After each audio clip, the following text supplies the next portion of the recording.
Hello everybody. Let's go over the section on getting started in Computer Science 30S. So let's jump over to this part of the InformNet page. So in the section called Getting Started, I've outlined two basic ways that you can do this course. The way I'd recommend highly is to follow the weekly schedule.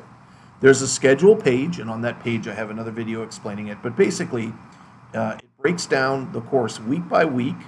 And in each week, it goes over kind of where you should be in the course, what assignments you should be working on, what content you should be looking at or reading, etc. So it keeps you on track through the course.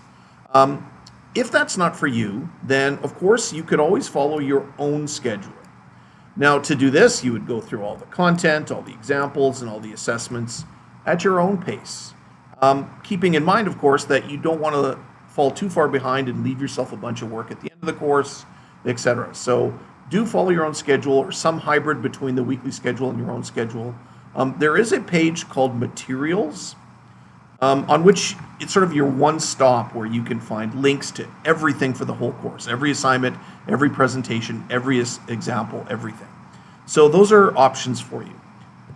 The other thing that I wanted to make sure everyone knew here getting started is you can always get help, always, okay? So through InformNet, you can always email me, let me know what I can help with. If you want, we can even set up a video conference between the two of us where I can take a look at what you're working on, whatever way you'd like. Help is also available through a help page on my website. The help page has lots of links to lots of resources that you can look through and just get the help you need at any point along the way. The last little thing I want to talk about here in getting started is, as you're going through a page, like say a content page, and if you're material, and let's say something that you're reading is a little too small for you to see, one tip I'm going to suggest is you can always right-click on an image, whether it's an image, a picture, or some code or something like that, and my suggestion is open that image in a new tab. So right-click, open a new tab, because once you do that, that image is going to come in a lot larger and a lot more easier to read or to look at. Okay, and the final tip is for videos. If you're watching a video, one of my videos, a quick YouTube tip. Okay, great. Is in YouTube, there is a little gear icon right here which allows you to go into some settings and specifically look at the setting for changing playback speed.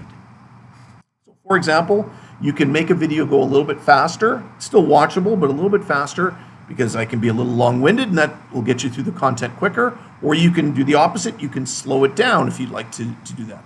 And you can always use the little slider to drag the video back and forth if you need me to repeat something or you want me to move beyond something, so-called scrubbing through the video anytime you need. Okay, all right, everybody.